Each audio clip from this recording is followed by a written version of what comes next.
Est-ce que tu peux dire à deux personnes que tu l'aimes, que tu les aimes?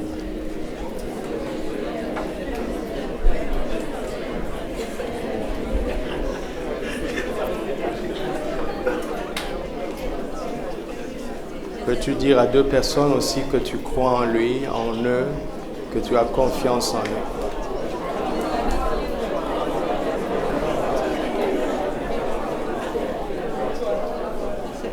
Alléluia. Je vous aime et je crois en vous. J'ai confiance en vous. Je n'ai aucune méfiance en ce lieu, car celui qui aime ne court aucun risque. Est-ce que vous savez ça? Ah oui. L'amour est la plus grande force, la plus grande protection. Si vous avez le choix entre être tué par votre ennemi ou tuer votre ennemi, vous choisirez quoi? Vous choisirez quoi? De tuer votre ennemi, hein?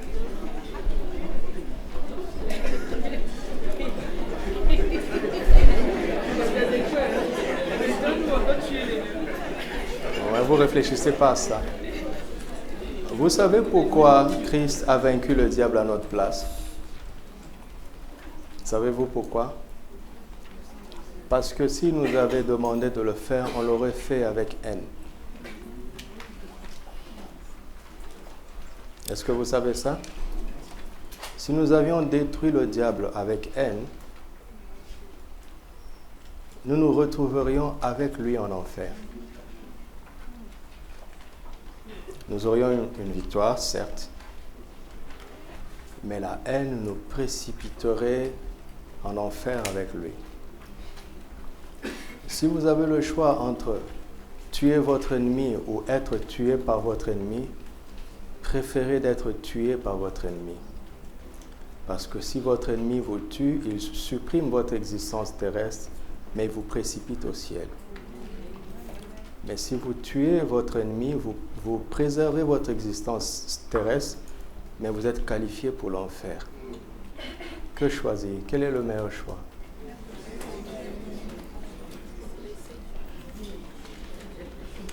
Ah oui.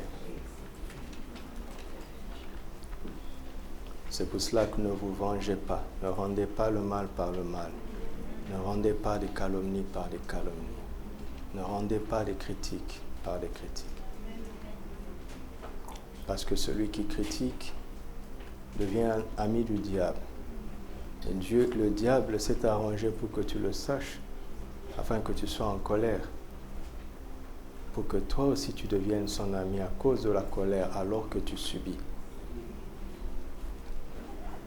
Dis à ton frère, sois sage. Réfléchis plus profondément. Réagis avec hauteur.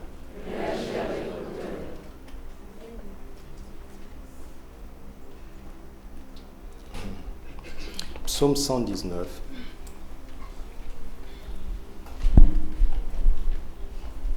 Versets 96 à 105.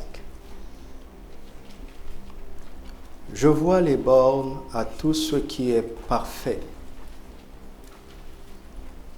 Tes commandements n'ont point de limite. Les paroles de Dieu n'ont point de limite, là où les choses parfaites de ce monde sont dépassées, n'est-ce pas? Mais le sujet, ce n'est pas ça. Je ne le dirai jamais assez. Le sujet, c'est de pouvoir le voir. Le voir, d'accord? Le voir. Il est question de le voir, de le savoir. La parole de Dieu n'a pas de limite. Ça, c'est comme ça depuis longtemps. Mais Dieu veut qu'on le voie. C'est ça le but de ce passage. Nous amener à le voir. Combien j'aime ta loi. Elle est tous les jours l'objet de ma méditation. Vous voyez? Le Seigneur m'a fait progresser. J'étais bloqué au verset 96 depuis des semaines. Jusqu'à ce que ça devienne réel dans mon cœur.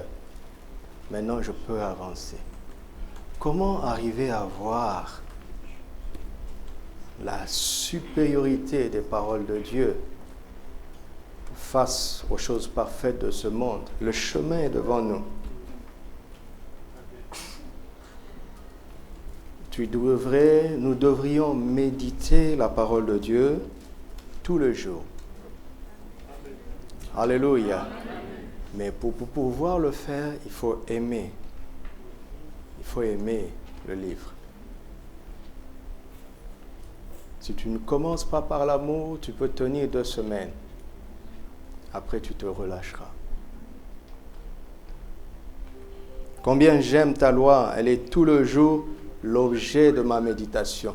La parole de Dieu est tous les jours l'objet de ma méditation parce que je l'aime. Alléluia. Il n'y a pas de religion ici.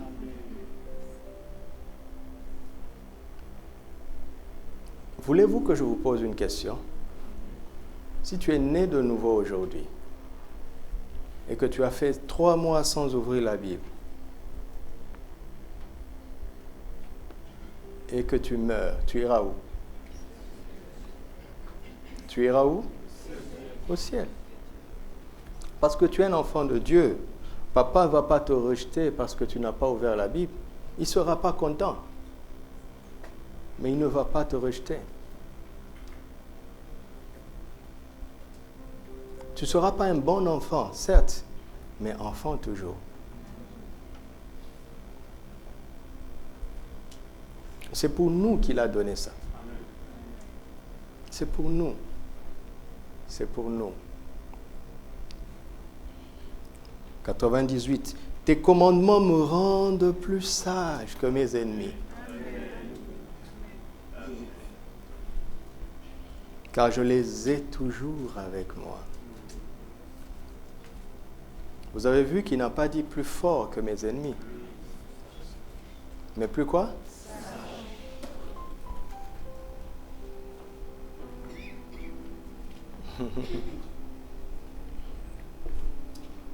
Chaque phrase peut devenir pour moi un sermon. Mais je fais confiance à l'Esprit qui est en vous pour ressentir ce qu'il veut nous dire. Je suis plus instruit que tous mes maîtres, car tes préceptes sont l'objet de ma méditation. Est-ce vrai? Est-ce vrai?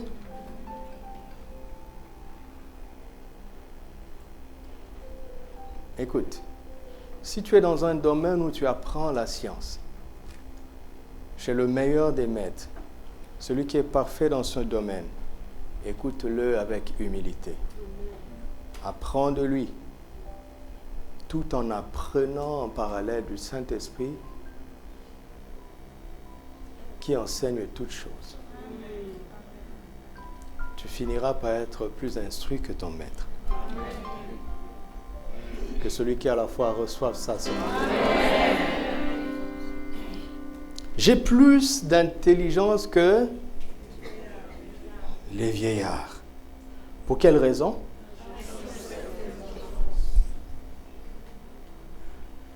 Vous voyez, il parle de sagesse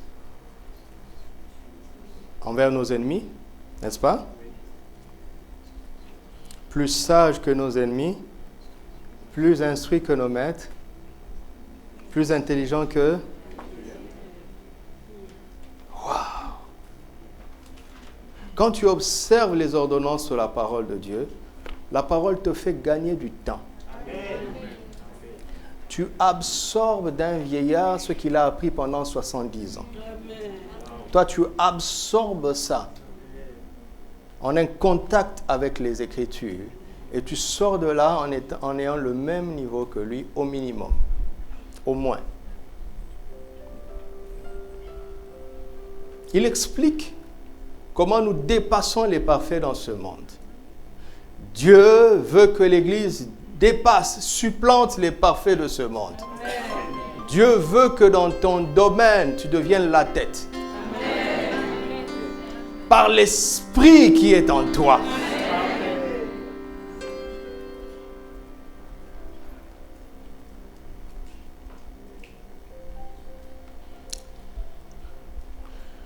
101.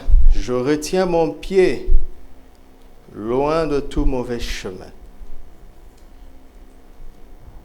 afin de garder ta parole.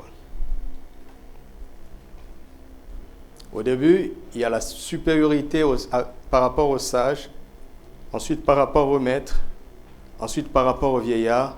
Là maintenant, tu as affaire à toi-même. Tu dois être supérieur par rapport à toi-même. Être capable de retenir ton pied quand ta chair te mène sur un mauvais chemin. La plus grande victoire se trouve là, quand tu triomphes de toi-même. Car il est plus facile de dominer sur les autres que de dominer sur soi-même. Mieux vaut celui qui est maître de lui-même que celui qui conquiert les villes. Proverbe 16, 32. À quoi sert-il à un homme de gagner le monde entier s'il perd son âme? À quoi ça sert d'être un président de la République qui domine sur une nation si tu divorces à la maison et si tu n'arrives pas à maîtriser tes enfants? À quoi ça sert? Ça ne sert à rien. Et voyez, la parole de Dieu touche tous les domaines qui nous concernent. 102. Je ne m'écarte pas de tes lois, car c'est toi qui m'enseignes. Que tes paroles sont douces à mon palais, plus que le miel à ma bouche. Vous voyez? Maintenant là, la parole, après avoir travaillé à l'intérieur, elle sort dans notre bouche. Elle commence à diriger nos propos, notre langage, nos confessions.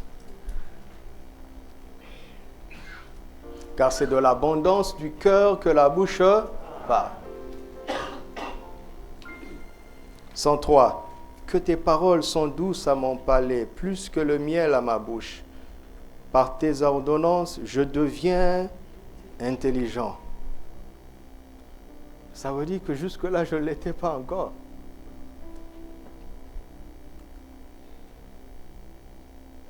Aussi, je hais toute voix de mensonge. 105. Ta parole est une lampe à mes pieds et une lumière sur mon sentier. Vous pensez que c'est écrit comme ça juste parce que, voilà, quelqu'un s'est assis et il a réfléchi sur toutes les merveilles de la parole et il les a dites pêle-mêle? Toute écriture est inspirée de Dieu et utile pour enseigner.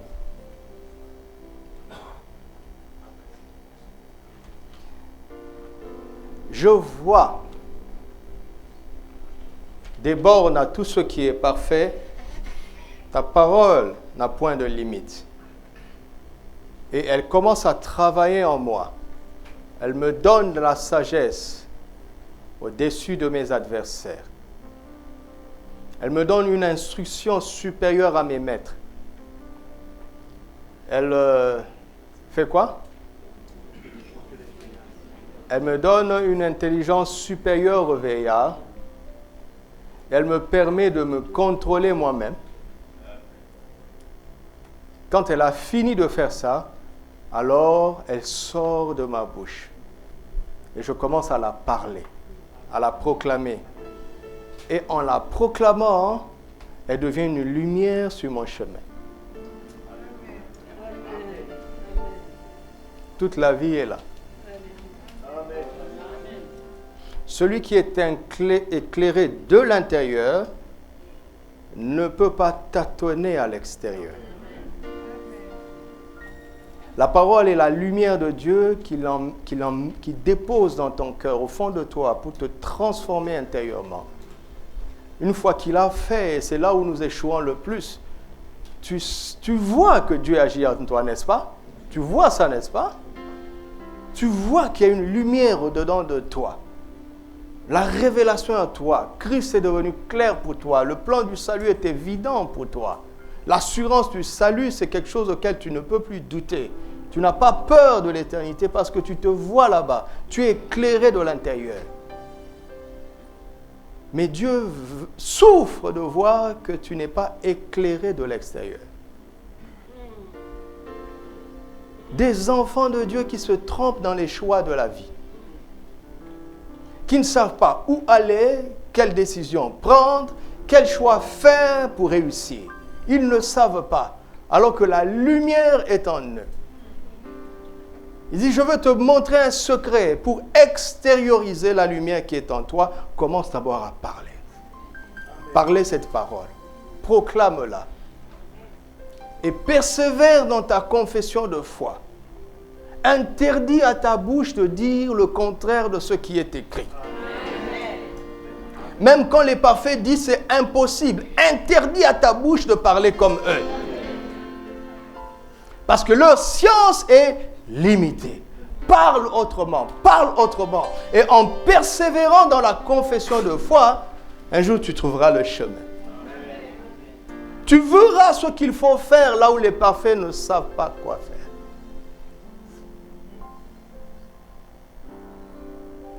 Alléluia. Vous savez comment ça s'appelle tout ça? Simplement la vie de foi, la vie par la foi. Tout simplement. Tout simplement. C'est pour cela que ce matin, il m'a envoyé nous parler du tremplin de la foi. Le tremplin de la foi. Éphésiens chapitre 3, versets 14 à 21. À cause de cela, je fléchis les genoux devant le Père, duquel toute famille tire son nom. Non, duquel tire son nom toute famille dans les cieux et sur la terre, afin qu'il vous donne, selon la richesse de sa gloire, d'être puissamment, pas simplement fortifié, mais puissamment fortifié, c'est-à-dire de recevoir la force qui dépasse toute faiblesse. D'être puissamment fortifié par son esprit où? Dans l'homme intérieur. Voyez? C'est là-bas qu'il a déposé ça. Lisons le verset 20. Or, à celui qui peut faire, par la puissance qui agit où? En nous, dans l'homme intérieur. Infiniment, au-delà de tout ce que nous demandons ou pensons. À lui soit la gloire dans l'Église et en Jésus-Christ dans toutes les générations au siècle de siècles. Amen. Revenons au verset 16. Afin qu'il vous donne, selon la richesse de sa gloire, d'être puissamment fortifié par son esprit dans l'homme intérieur, en sorte que Christ habite dans vos cœurs par la foi. On s'arrête là. Je prie afin que Dieu le Père, qui nous a déjà positionnés dans sa famille dans les cieux, vous vous en souvenez? Il nous a élevés au niveau le plus élevé. Il n'y a aucun plafond qui puisse nous dépasser. Le fait d'appartenir à la famille de Dieu veut dire que tu occupes la position la plus élevée. Peu importe la montagne, tu la regardes d'en haut. Un jour, Abraham devait voler au secours de son neveu Lot, qui était victime d'une confrontation des rois. 4 royaumes contre 5. Et malheureusement, Lot s'est retrouvé au mauvais endroit, au mauvais moment. Pourquoi? Parce qu'il marchait selon la chair. Et il se retrouve être victime d'un problème qui ne le concerne pas. D'un conflit auquel il n'a rien à voir. Et il est victime.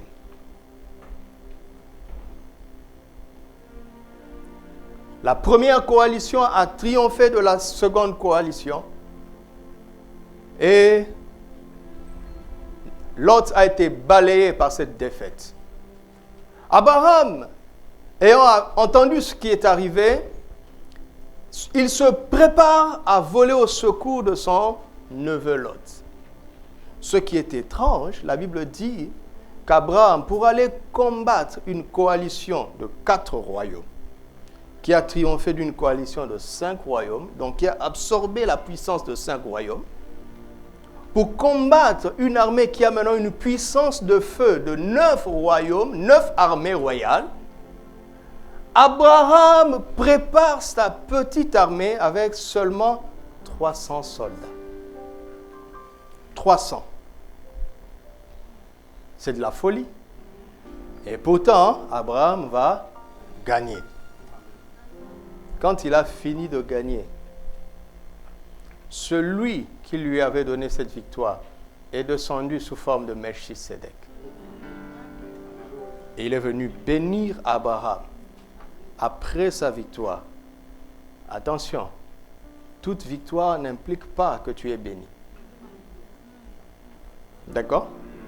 Il bénit Abraham au nom de El Elyon, le Dieu très haut, qui a remis ses ennemis entre ses mains. C'est une bénédiction qui est en même temps une information, une instruction. Melchisédek est venu apprendre à Abraham ceci. Tu as remporté la victoire parce que le Très-Haut, celui qui est au-dessus de toutes les armées, au-dessus de tous les combats, a remis tes ennemis entre tes mains. Le Très-Haut. Maintenant que nous sommes nés de nouveau, nous appartenons à la famille de Dieu dans les cieux. Donc, logiquement, il n'y a aucun problème qui puisse te dépasser.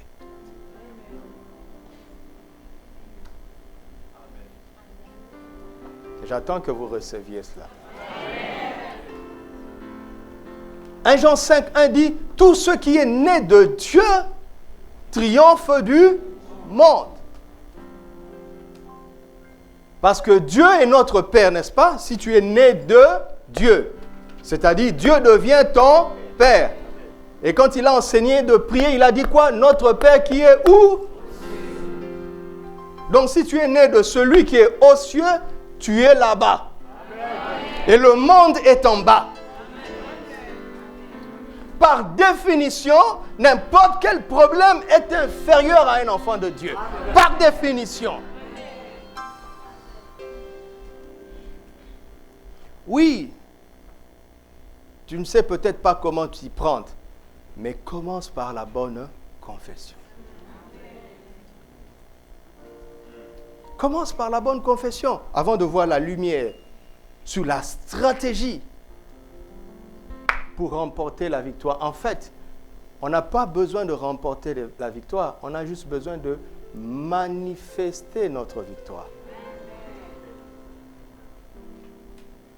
Mais si tu abordes le problème comme une personne qui est au même niveau que le problème, je ne vois pas comment tu vas réussir. Tu es en train d'annuler l'œuvre achevée de la croix.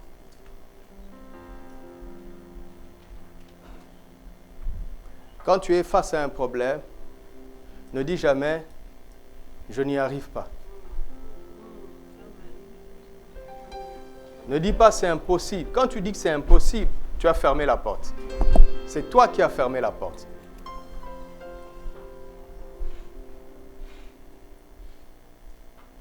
Quand tu dis c'est trop difficile, tu as fermé la porte. Quelqu'un me suit? Tout est possible à celui qui croit.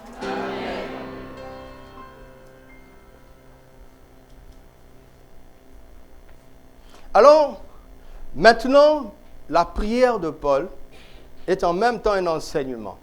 Il est maintenant en train de nous montrer, quand nous avons accepté notre position élevée en Christ, le Saint-Esprit entre en action. Il vient nous fortifier puissamment dans l'homme intérieur. Dans quel but? Dans quel but?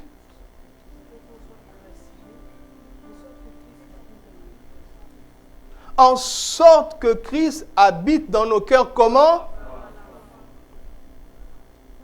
Qu'est-ce que cela veut dire? Le Saint-Esprit déploie une certaine puissance pour fortifier l'homme intérieur afin que Christ habite dans nos cœurs par la foi. Autrement dit, pour que Christ habite dans nos cœurs, il faut la foi. D'accord?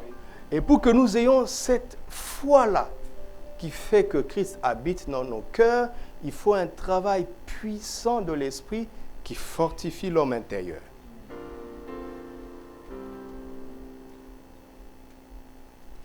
Je recommence. Pour que Christ habite dans nos cœurs, il faut la foi. Donc le but, c'est la foi.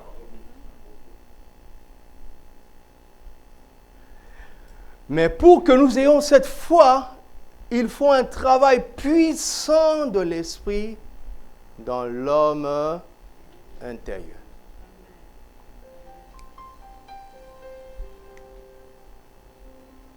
Un travail intérieur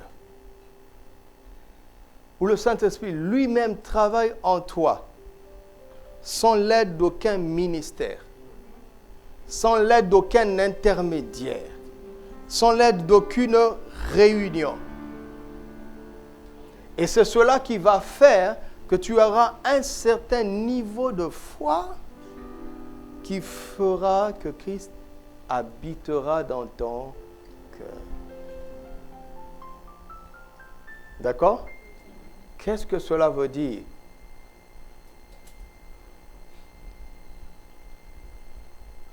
Donc, si le but ici, c'est la foi, commençons par nous demander ce qu'est la foi. C'est quoi la foi, mon cher chrétien? Allez-y. Chantez.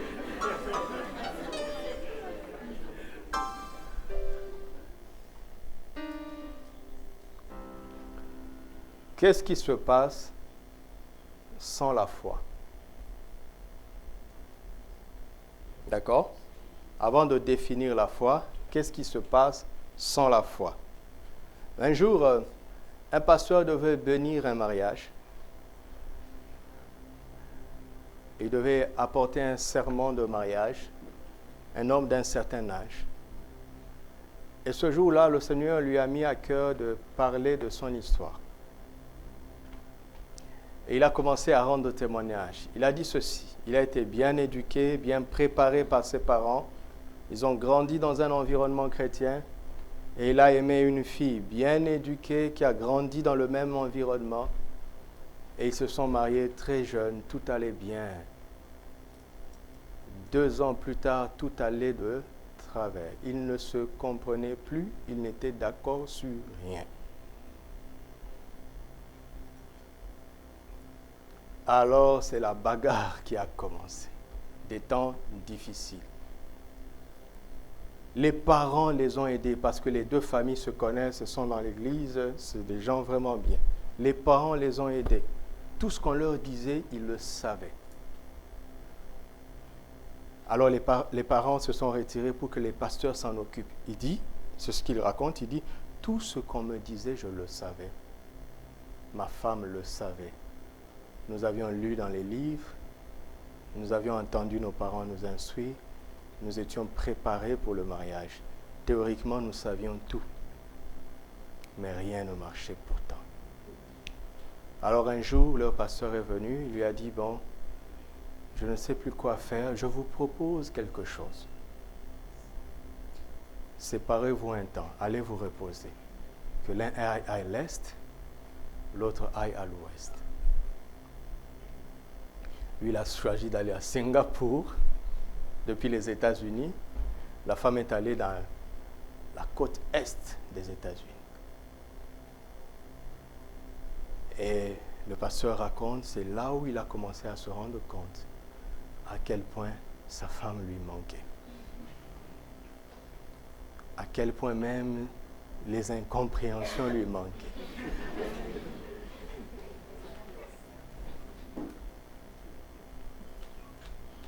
quel point même le désordre qu'il lui reprochait lui manquait.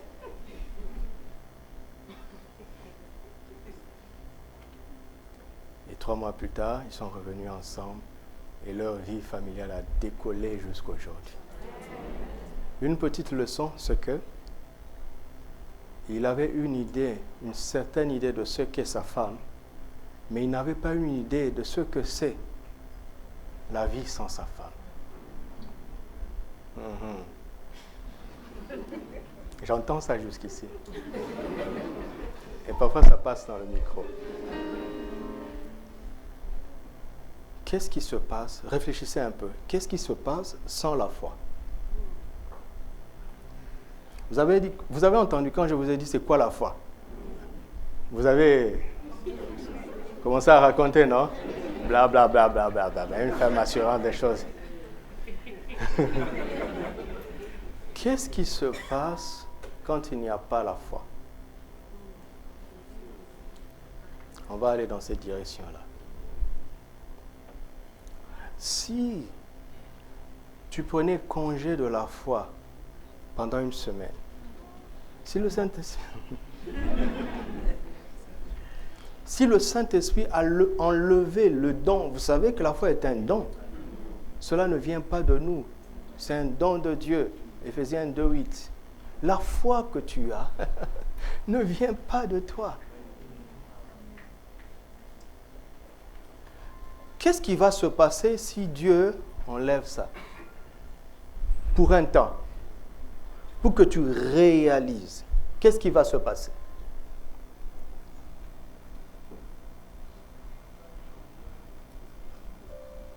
Sans la foi, il est impossible. C'est quel passage? Hébreux 11:6. Donc il y a déjà une allusion. Sans la foi. Quand il n'y a pas de foi, 7 choses se passent dans la vie. 7. La toute première, sans la foi, il n'y a pas de salut. Romains 1:16. Je n'ai pas honte de l'évangile, car c'est la puissance de Dieu pour sauver n'importe qui croit. Vous vous rendez compte que la puissance du salut est là, mais elle ne peut pas être active sans la foi. Alléluia. Amen. Sans la foi, il n'y a pas de salut. Alléluia. Amen. Donc, on reçoit la foi par le salut. Non, on reçoit le salut par la foi, n'est-ce pas? Et on conserve le salut par quoi? Par quoi? Par la foi. Sans la foi, il n'y a pas de salut. Ok? Premièrement. Deuxièmement, sans la foi, il n'y a pas de justice. Romains 3, 23 à 24. Car tous sont péchés et sont privés de la gloire de Dieu, et ils sont gratuitement justifiés au moyen de la rédemption qui est en Jésus. On voit que la justice est gratuite, n'est-ce pas? Mais comment est-ce qu'on y accède? Romains 4, versets 1 à 5. Suis-moi rapidement, s'il te plaît. L'afficheur. Romains 4, 1 à 5. Que dirons-nous donc qu'Abraham, notre père, a obtenu selon la chair? Si Abraham a été justifié par les œuvres, il a sujet de se glorifier, mais non devant Dieu. Car que dit l'Écriture? Abraham crut à Dieu et cela lui fut imputé à... Donc sans la foi, il n'y a pas de... Sans la foi, il n'y a pas de salut. Sans la foi, il n'y a pas de justice. 2 Corinthiens 5, 21, Christ a été fait péché afin que nous devenions en lui la justice de Dieu. Quand j'ai la foi, pour Dieu, je suis autant juste que Jésus. Je n'ai pas une moindre justice que Jésus, Parce que ma justice, je ne l'ai pas acquise par mes œuvres, mais je l'ai acquise par la foi en celui qui a absorbé toute ma nature de péché pour me positionner dans la justice de Dieu. Suivez-moi très bien. Je vous ai dit que sans la foi, il n'y a pas de salut. Sans la foi, on ne peut pas conserver le salut. Saisissez la subtilité de l'ennemi. Donc, s'il veut arriver à te vaincre dans la suite, il va te pousser à dépendre d'autre chose que de la foi. Et donc, tu ne sortiras pas de ce danger. Parce que être sauvé, c'est être sauvé d'un danger. En commençant par le danger éternel de la nature de péché. Maintenant, pour être juste dans la vie, devant Dieu, le seul qui ne se trompe pas, le seul juge qui ne se trompe pas, c'est Dieu. Il y a certains jugements où on a acquitté un coupable et où on a condamné un innocent. Dieu ne peut pas se tromper. Donc si Dieu dit que tu es juste, tu es vraiment juste. Même si ta mémoire te dit le contraire, si notre cœur nous condamne, Dieu est plus grand. C'est ce que Jean dit. Jean dit, attention, que ta mémoire ne soit pas un juge plus grand que Dieu. Car Romains 8:1, il n'y a maintenant aucune condamnation pour ceux qui sont où? Donc parfois, il faut sortir de toi-même et te dire à toi-même, tu sais moi, tu te trompes au sujet de moi parce que Dieu dit que je suis juste. Comment? Sur la base du sacrifice de Jésus. Au début, on se considère juste parce qu'on a cru en ça. Et dans la suite, on veut mériter. La piété et la justice, ce sont deux choses différentes. Si vous voulez comprendre la piété, venez le mercredi. Ici, là, on est dans la justice. Comprenez la subtilité de l'ennemi. Il va te pousser à avoir une autre base de justice. Sans la foi. Troisièmement, sans la foi, impossible d'être agréable à Dieu. Hébreux 11:6. Impossible. Sans la foi. Impossible. Impossible. La subtilité de l'ennemi, c'est de te pousser à vouloir plaire à Dieu avec d'autres moyens que la foi. Et ça installe des plafonds, des obstacles. Je vais le montrer. Quatrièmement, Matthieu 21, 22. Tout ce que vous demandez avec foi par la prière, cela vous sera accordé. Sans la foi, impossible d'être exaucé. Et vous allez voir, le chrétien va devenir un expert en prière. Nous allons bombarder le trône. La puissance du feu du ciel va répondre. Tu veux bombarder le trône? On va secouer le trône. Tu vas secouer le trône avec quelle force? Et ils sont devenus des experts en prière. Comme un jour, je suis allé dans un endroit, là. Le frère me dit, un responsable d'église, un responsable, il est responsable d'un groupe chrétien. Et l'un des responsables de ce groupe a obtenu une bourse d'études pour l'Algérie. Il est allé étudier en Algérie. Au moment où je vous parle, il est à Londres.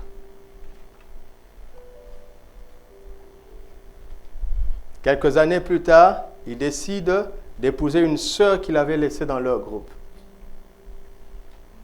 Il ne va pas lui-même dans son pays. Il envoie l'argent, fait la dot, tout. Fait de mariage civil par procuration parce que la loi de ce pays le permet. Certes, jusque-là, il n'y a aucun problème. Sauf que le jeune homme ne vient pas lui-même. Alors, il envoie tous les papiers pour faire un regroupement familial. C'est son droit. 3 ans. toujours un refus de visa. Jusqu'à ce que j'aille dans ce pays-là. Parce que j'appartenais à ce groupe. Et je connais ce frère. Il était notre responsable. Quand il a eu la bourse pour l'Algérie, on a rendu grâce à Dieu. 2 ans plus tard, moi, je suis venu au Maroc. Je sais ce qui s'est passé. En Algérie, parce que c'est un homme qui maîtrise les choses de Dieu, il est devenu un leader chrétien. Il est devenu le président du groupe de jeunes de leur église. Il était tellement fort que l'église a organisé une mission en France du groupe de jeunes sous sa supervision. Et quand ils sont partis, il a disparu.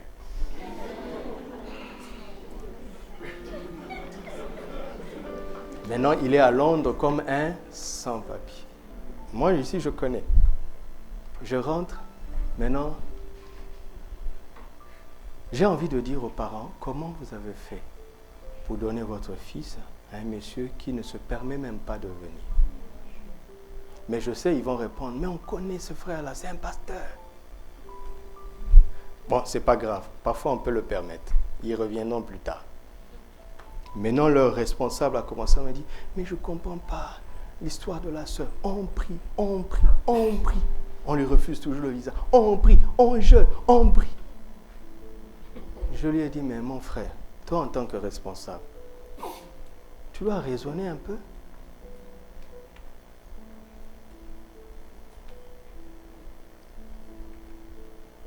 Quels sont les papiers qu'il a envoyés?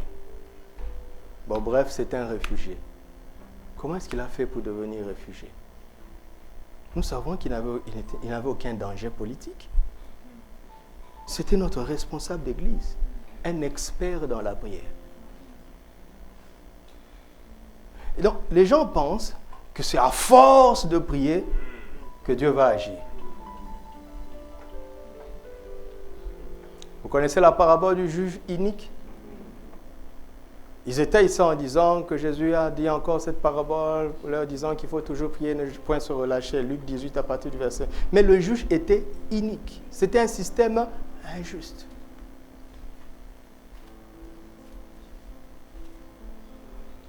Dieu est notre papa. Si tu dois insister pour obtenir quelque chose de ton père, c'est que ton père est méchant.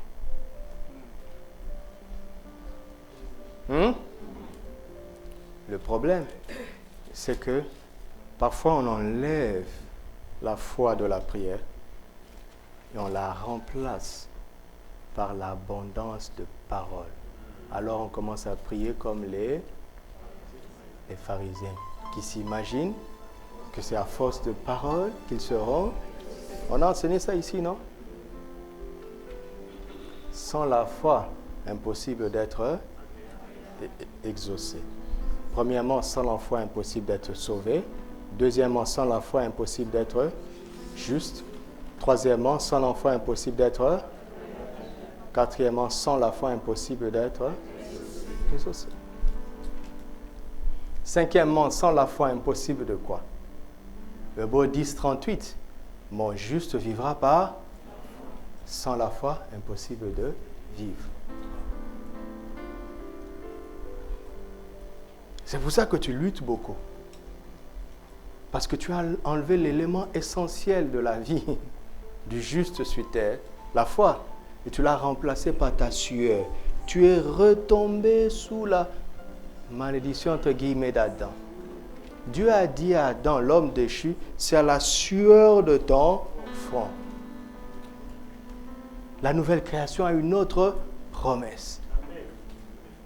Alléluia. Donc, il s'agit de grandir dans la foi pour être dans ton élément. Et quand tu es dans ton élément, tu ne transpires pas. Est-ce que je fais un effort? Vous avez l'impression que je force quoi que ce soit? Mais mettez-moi au piano, vous allez voir quelles gouttes vont tomber. C'est de ça que je parle. Parce que quelqu'un va récupérer ça et dire, oh bon, il ne faut pas travailler. Ah non, non, non, non, ça c'est vivre dans le désordre. C'est de grandir dans la foi pour trouver son appel dans la vie. Et quand tu es dans cet élément, tu ne transpires pas.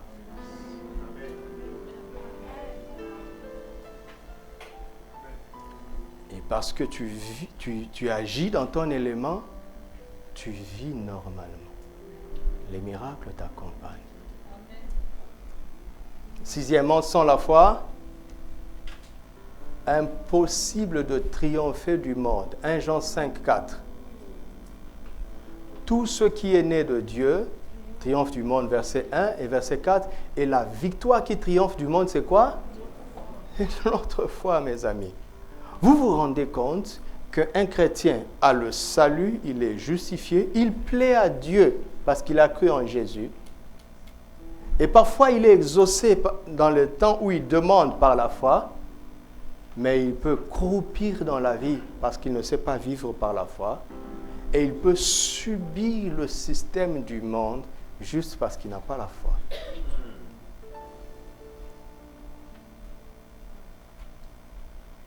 Un jour, un pasteur américain est venu ici. Après la réunion, il est entré dans le bureau. Il a aimé la louange. Il a aimé le groupe musical. Il était émerveillé. Et pendant que nous parlions, il m'a dit, mais je me suis rendu compte, vous savez, maintenant, il y a quand même quelques familles qui se sont constituées. Les gens ont pris un peu de l'âge. À l'époque, c'était 22 ans de moyenne. À part nous autres qui dépassions un peu ça. Il dit, mais je me rends compte que c'est que des étudiants. Quelle mission t'as envoyé? Je dis, personne. Qui vous soutient? Je dis, personne. Qui paye ici? Je dis, nous-mêmes. Il a commencé à pleurer. Dans mon bureau, un papa américain.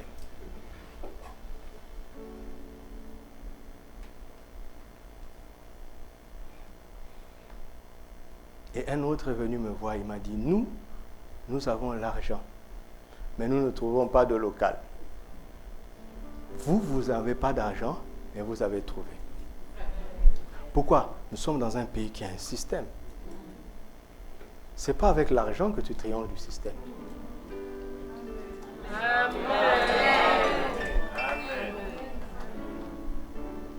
Il y a un système partout. Là où tu travailles, il y a un système. Dans les familles, il y a des systèmes traditionnels. Il y a des systèmes culturels qui sont des plafonds pour contrôler, pour faire en sorte qu'il y ait un certain ordre qui y prévale. Le chef de ce système a réfléchi. Il a dit, on doit mettre de telles choses en place pour que l'ordre que lui, il veut puisse régner là-bas. Donc, si tu es là-bas, tu es un élément du système. Monte comme tu veux. Il y aura un plafond de verre. Il y aura un plafond de verre. Vous voyez un étudiant, quand il a eu le bac, il est content. Vous savez, dans la vie, il faut parfois réfléchir. Ça fait rire. Quand il a eu le bac, ce jour-là, il est l'homme le plus heureux du monde. 2 semaines après, au culte, il est... Je n'ai pas la bourse, pasteur. Je ne veux pas étudier dans mon pays. J'ai dit, mais souviens-toi d'il y a 2 semaines. C'est un peu comme Israël, quand ils sont sortis d'Égypte. Les chants. Mais le diable n'a pas peur. Il n'a pas peur. Il dit, oui, je sais, ils auront soif de mer. Quand les démons d'Égypte ont dit, maître, ça chauffe ici, on ne peut plus les retenir. Le diable, il a de l'expérience. Il dit, attendez. Démons du désert, attendez-les là-bas. Utilise ta foi pour la prochaine étape. Amen. Et vous voyez, il réussit. Le jour de la soutenance, il est content. 2 semaines après, j'envoie des CV. Rien. Je dis, mais souviens-toi de ta joie. Amen. 3 mois plus tard, alléluia. Qu'est-ce qui se passe? Oui, on m'a pris pasteur. Alléluia. 6 mois plus tard, qu'est-ce qu'il y a? Je travaille dur, je rentre le soir, il n'y a personne à la maison pour m'accueillir. Je dois faire la cuisine encore moi-même.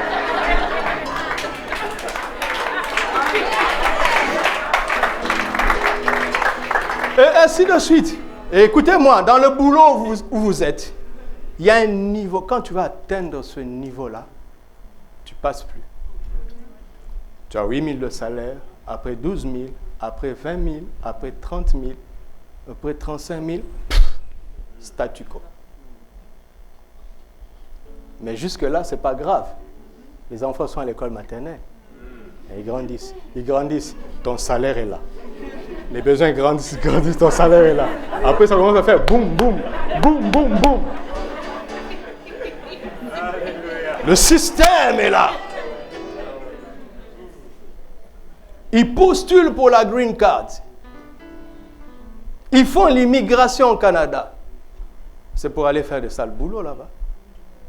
Le système social est bien, accueille les gens. On vous donne des droits, on vous dit, vous êtes des Canadiens, vous savez, vous êtes des Canadiens. Jamais vous ne verrez des immigrants au gouvernement. Jamais. Sauf exception. Pourquoi? Le système est là. Il a été bien pensé à l'avance. Et il trompe le monde par un certain nombre de faveurs. Ce sont des faveurs qui sont là pour te faire sortir du chemin de la foi. C'est drôle, dans cette église, pour dire Amen, les gens disent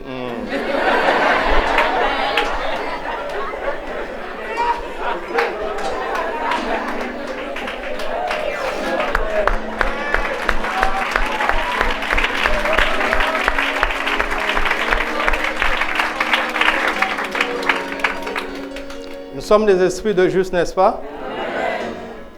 Dans 2 semaines, je vais commencer à parler de la pratique spirituelle de l'argent. On va casser ce plafond de verre. L'œuvre de Dieu a besoin des milliards. Et ces milliards doivent venir des enfants de Dieu. Ils aiment ça. C'est pour l'œuvre de Dieu, hein?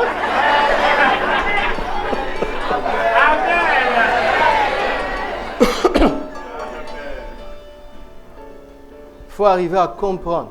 Écoutez-moi, il faut d'abord comprendre le système. Vous allez voir dans la suite, il dit, oh Seigneur, afin que nous puissions comprendre avec tous les saints, quelle est la largeur, la longueur, la hauteur, la profondeur et l'amour de Dieu qui surpasse toute connaissance. Vous pensez qu'il parle de quoi? Vous pensez qu'il parle de la théologie là?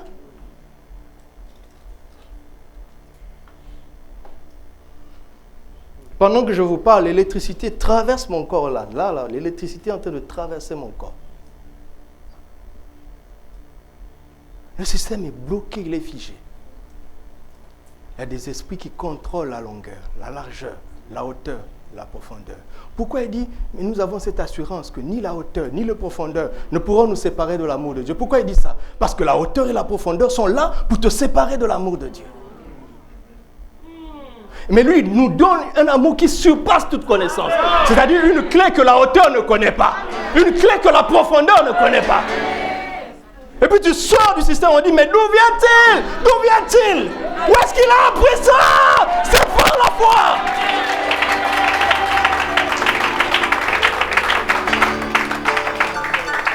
C'est par la foi. Réfléchis un peu. Qu'est-ce qui va arriver sans la foi que tu as? Réfléchis. Sinon, la foi devient banale. N'est-ce pas que le sage a dit, il ne faut pas trop aller chez ton voisin, sinon tu perdras la valeur. C'est écrit dans les proverbes, non? Vous savez ça? Oui. Il y a la familiarité. On s'est familiarisé avec la foi. La foi, mes amis, on s'est familiarisé avec. Jésus nous dit, la foi là, la foi que je vous ai donnée, si vous en avez dans la plus petite mesure, vous vous leverez et vous direz aux montagnes, ôte-toi de là et jette-toi dans la mer. Il sera ainsi. Mais nous, on s'est familiarisé. On s'est familiarisé. Alors, réfléchis un peu, sans la foi.